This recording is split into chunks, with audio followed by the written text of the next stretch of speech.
नमस्कार दोस्तों, मैं हूं रामेंद्र सिंह चौहान। इंडिया बनाम भारत। इंडिया बनाम भारत, यह दो शब्द ऐसे हैं जिसको लेकर भारतीय राजनीति में तूफान आ गया, बवंडर मच गया, एक हंगामा खड़ा हो गया। भारत सरकार की ओर से एक पत्र जारी हुआ। उस पत्र में लिखा था, प्रेसिडेंट ऑफ भारत। इसको लेकर देश के विपक्ष ने हंगामा खड़ा कर दिया, क्योंकि इस पत्र से इंडिया शब्द हटा दिया गया। इंडिया के स्थान पर भारत दर्ज कर दिया गया, जबकि पहले प्रेसिडेंट ऑफ इंडिया होता था, लेकिन अब प्रेसिडेंट ऑफ भारत हो गया। विपक्ष के पेट में दर्द इसलिए भी हुआ कि विपक्ष ने एक गठबंधन तैयार किया, एक अलायंस तैयार किया, जिसको नाम दिया इंडिया, INDIA। यह शब्द विपक्ष ने अपने गठबंधन को दिया। विपक्ष को यह खल गया, उसके हाथ से तोते उड़ गए कि इंडिया शब्द का उपयोग भारत सरकार ने बंद कर दिया, हटा दिया। हंगामा होना लाजमी था, क्योंकि विपक्ष का काम होता है कि सरकार का विरोध करे, लेकिन उसकी नीतियों का, उसकी रीतियों का, उसके गलत कार्यों का जो जनहित में ना हो, उनका विरोध करना चाहिए। लेकिन देश का विपक्ष तो ऐसा लगता है कि ये सिर्फ और सिर्फ विरोध के लिए विरोध कर रहा है। कांग्रेस हो, समाजवादी पार्टी हो, आम आदमी पार्टी हो, पश्चिम बंगाल की तृणमूल कांग्रेस हो, महाराष्ट्र की शिवसेना हो, सभी ताल ठोक कर एक मंच पर आ गए कि विपक्ष के गठबंधन में हम रहेंगे और इस अलायंस को जिताएंगे। बात केवल इतनी नहीं है कि अलायंस जीते, लेकिन इतना ज़रूर है कि इनकी राजनीति पर एक दृष्टि डालना बहुत ज़रूरी है। एक आरोप लगता है सांप्रदायिकता का, तो सांप्रदायिकता आखिर बढ़ाई किसने, इस पर भी चर्चा होनी चाहिए। उत्तर प्रदेश में खास तौर से देखा जाए तो सांप्रदायिकता के जनक थे स्वर्गीय मुलायम सिंह यादव। मुलायम सिंह यादव की सरकार रही उत्तर प्रदेश में, और हिंदुओं के बजाय मुस्लिम्स की तुष्टीकरण करके वह राजनीति में अपना सिक्का चलाते रहे। मुलायम सिंह यादव कभी भी हिंदुओं के हिमायती नहीं रहे, या जग जाहिर है। अयोध्या में गोली चलना हो, या दंगों के दौरान मुस्लिम्स से केवल मिलना हो, यह बताता है कि मुलायम सिंह यादव खुद किस राह पर थे। इस तरह से देश में मुस्लिम राजनीति का आगाज हुआ। इसी पद चिन्ह पर चलकर आम आदमी पार्टी के नेता अरविंद केजरीवाल ने दिल्ली में सरकार बनाई। दिल्ली में शाहीन बाग हो, या मुस्लिम्स नेताओं के यहाँ गैर कानूनी गतिविधियां देखने को मिलती रही। सोशल मीडिया से लेकर समाचारों तक यह गतिविधियां दिखती रही। पश्चिम बंगाल कभी दुर्गा पूजा के लिए दुनिया भर में जाना जाता था। दुर्गा पूजा, काली पूजा, यह पश्चिम बंगाल के मुख्य पर्व, मुख्य उत्सव हुआ करते थे। चूँकि पश्चिम बंगाल बांग्लादेश से जुड़ा हुआ है, लिहाजा बांग्लादेशी नागरिकों का, रोहिंग्याओं का पश्चिम बंगाल आना कोई दुष्कर नहीं था, कोई मुश्किल नहीं था। धीरे धीरे पश्चिम बंगाल में दुर्गा पूजा हाशिए पर हो गई और अब ईद, बकरीद, मुहर्रम यह पश्चिम बंगाल के मुख्य पर्व हो गए। और यह सब इसलिए भी हुआ कि तुष्टीकरण की राजनीति पश्चिम बंगाल में चल रही है। पश्चिम बंगाल की मुख्यमंत्री ममता बनर्जी मुंबई में इंडिया की बैठक में गई तो स्वागत के दौरान उन्होंने तिलक लगवाने से इनकार कर दिया। साफ जाहिर है कि उनकी मानसिकता हिंदू विरोधी है, हिंदुओं के खिलाफ है, क्योंकि अगर वह तिलक लगवाती हैं तो मुस्लिम्स उनसे नाराज हो सकते हैं। यह तो एक बात हो गई। इसी तरह से दिल्ली के मुख्यमंत्री अरविंद केजरीवाल, वह जो भी उनके क्रियाकलाप दिखते हैं वह कभी भी ऐसा नहीं दिखता है कि हिंदुओं के समर्थन में या हिंदुओं के हित की बात कर रहे हों। वह या तो भारत सरकार यानी मोदी का विरोध करेंगे या हिंदुओं के बारे में आलोचनात्मक टिप्पणी करेंगे। ममता बनर्जी की बात है तो मणिपुर में हिंसा होती है, महिलाओं के साथ दुष्कर्म होता है, दुराचार होता है, तो ममता बनर्जी चीख चीख कर भारत सरकार को हत्यारा साबित करती है। लेकिन जब राजस्थान में बालिका के साथ दुष्कर्म करके उसकी हत्या करके फेंक दिया जाता है तो ममता बनर्जी कुछ भी नहीं बोलती है। महाराष्ट्र में शिवसेना की सरकार है और महाराष्ट्र में एक महिला सांसद नवनीत राणा सिर्फ इतना कहती हैं कि हनुमान चालीसा का पाठ करेंगी और सरकार उनको घर से खींचकर, घर से घसीटकर उनको जेल में डाल देती है, हवालात में डाल देती है, क्योंकि हनुमान चालीसा का पाठ करना शिवसेना सरकार की दृष्टि में सांप्रदायिक है। अब आप ये खुद सोच सकते हैं कि हिंदू अगर अपने देश में हनुमान चालीसा का पाठ नहीं करेगा, हनुमान चालीसा नहीं पढ़ेगा, रामचरितमानस नहीं पढ़ेगा तो कहाँ जाकर पढ़ेगा? यह एक गंभीर सवाल उठता है। बात उत्तर प्रदेश की करते हैं। समाजवादी पार्टी के मुखिया हैं इस समय अखिलेश यादव, और उनकी पार्टी में यानी अखिलेश यादव की पार्टी में है स्वामी प्रसाद मौर्य।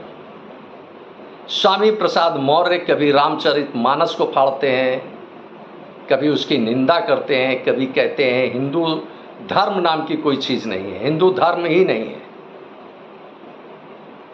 और अखिलेश का इस पर चुप रहना साबित करता है कि अखिलेश यादव तुष्टीकरण की राजनीति में स्वामी प्रसाद मौर्य को प्रोत्साहित करते हैं, संरक्षण देते हैं। बात दिल्ली चुनाव की है कि जब दिल्ली में काबिज आम आदमी पार्टी पंजाब में चुनाव लड़ती है तो देश के एक बड़े नेता ने इस पर गंभीर चिंता व्यक्त की थी और कहा था कि यह दुर्भाग्य होगा देश का यदि पंजाब में आम आदमी पार्टी की सरकार बनती है, आम आदमी पार्टी चुनाव में जीतती है, क्योंकि पंजाब पाकिस्तान से सटा हुआ है, पाकिस्तान से लगा हुआ है।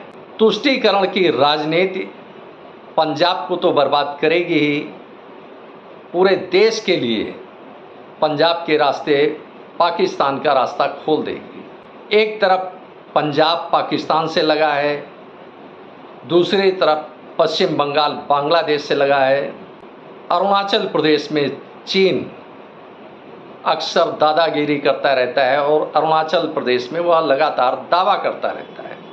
अब आप ऐसे में सहज अनुमान लगा सकते हैं कि विपक्ष अपने देश के साथ कितना है, या एक सहज अनुमान लग सकता है कि विपक्ष की मानसिकता क्या है।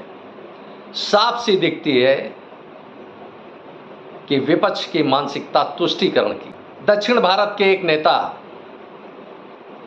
उदयगिर स्टालिन ने अभी कुछ समय पहले कहा कि हिंदू धर्म को समाप्त कर देना चाहिए, सनातन धर्म को समाप्त कर देना चाहिए। ऐसे में आप सहज अनुमान लगा सकते हैं, चाहे वह पश्चिम बंगाल हो, दक्षिण भारत हो, या पंजाब हो, या दिल्ली हो, या उत्तर प्रदेश हो, जो यह नेता हैं विपक्ष के, वो देश के बारे में कितना गंभीर हैं, हिंदुओं के बारे में कितना गंभीर हैं, यह एक विचारणीय प्रश्न है। और विपक्ष विरोध करते करते तो यहाँ तक आ गया कि अब वह भारत शब्द का विरोध करने लगा। यह एक चिंतन की बात है। आरजेडी के सांसद मनोज झा नाम बदलने को लेकर संविधान का हवाला देते हैं। निश्चित रूप से नाम बदलना हो देश का या किसी मोहल्ले का, सड़क का, शहर का, तो एक संवैधानिक प्रक्रिया होती है, उस प्रक्रिया को अपनाया जाना चाहिए। लेकिन इसी के साथ सवाल यह उठता है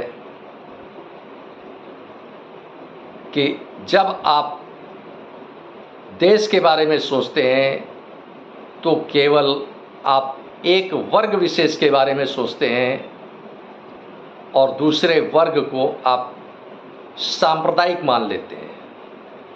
हिंदुओं को आप सांप्रदायिक मान लेते हैं और मुस्लिम्स के साथ जब आपकी नीति रहती है तो उसे आप तुष्टीकरण का नज़रिया लेकर किनारे हो जाते हैं और उस पर आप कुछ भी नहीं बोलते हैं। या विपक्ष से एक बड़ा सवाल उठता है। इतना ही नहीं,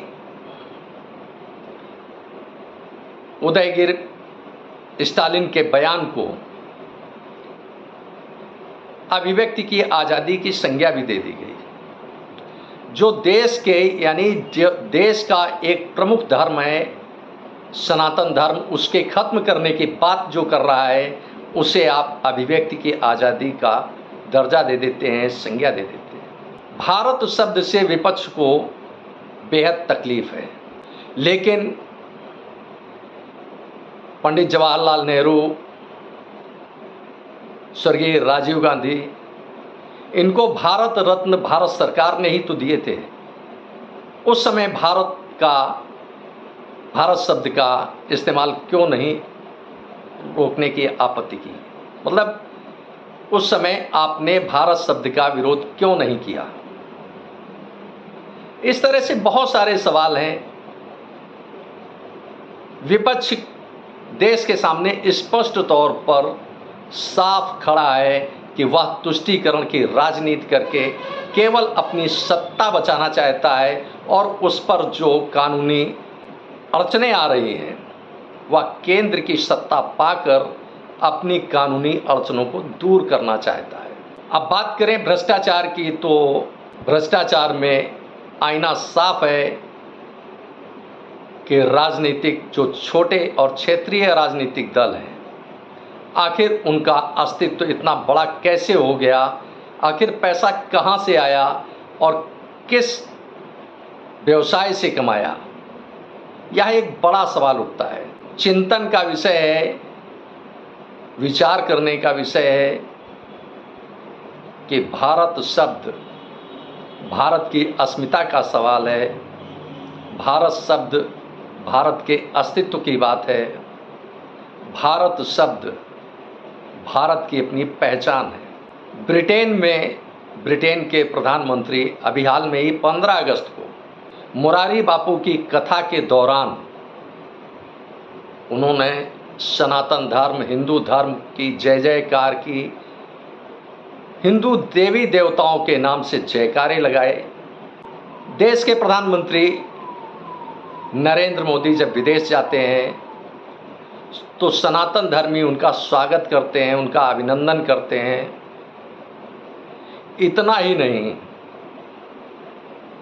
विपक्ष के मुंह पर यह करारा तमाचा है कि सनातन संस्कृति हिंदू धर्म से निकलकर इस्कॉन मंदिर दुनिया भर में बने और हरे रामा हरे कृष्णा का कीर्तन भारत से लेकर दुनिया भर में होता है। तो यह इस प्रकार देखें तो सनातन धर्म, सनातन संस्कृति, हिंदू धर्म, हिंदू संस्कृति की जय जयकार दुनिया में होती है, लेकिन भारत का विपक्ष भारत में रहकर हिंदू और सनातन धर्म, सनातन संस्कृति का लगातार विरोध करता है। कई बार तो हिंदुओं को, हिंदुत्व को आतंकवादी तक घोषित कर दिया जाता है, हिंदू आतंकवाद की संज्ञा दी जाती है। लेकिन क्या कभी उन नेताओं ने, विपक्ष के उन नेताओं ने गंभीरता से विचार किया है कि आखिर चाहे वह दिग्विजय सिंह हो, ममता बनर्जी हो, अखिलेश यादव हो, लालू प्रसाद यादव हो, अरविंद केजरीवाल हो, या देश के और कोई हिंदू नेता हो जो धर्म से हिंदू हैं, उनको विचार करना चाहिए कि उन्होंने हिंदू धर्म में आखिर जन्म कैसे लिया। उनको विरोध करना है तो विरोध के लिए विरोध करते हैं, ना उनके पास कोई ऐसा आधार होता है जो विरोध का बड़ा कारण दिखाए। दुनिया में सनातन धर्म की जय जयकार हो रही है, लेकिन जो सनातन धर्म का जन्मदाता है, जो सनातन धर्म की जननी है, उस भारत में सनातन धर्म का चौतरफा पुरजोर विरोध करता है यह विपक्ष। आपने इस वीडियो को देखा, आपको यह वीडियो कैसा लगा कमेंट बॉक्स में हमें अवश्य बताएं। वीडियो को शेयर करें। यदि आप हमारे चैनल पर नए हैं तो हमारे चैनल को सब्सक्राइब करें, जिससे हमारे आने वाले वीडियो, आने वाले नोटिफिकेशन आपको मिल सकें। दोस्तों, वीडियो को लाइक करना ना भूलें। आप लाइक करते हैं तो हमारा प्रोत्साहन होता है, हमारा मोटिवेशन होता है। आपने वीडियो को देखा, आपका बहुत बहुत धन्यवाद। Thank you. जय हिंद, जय भारत।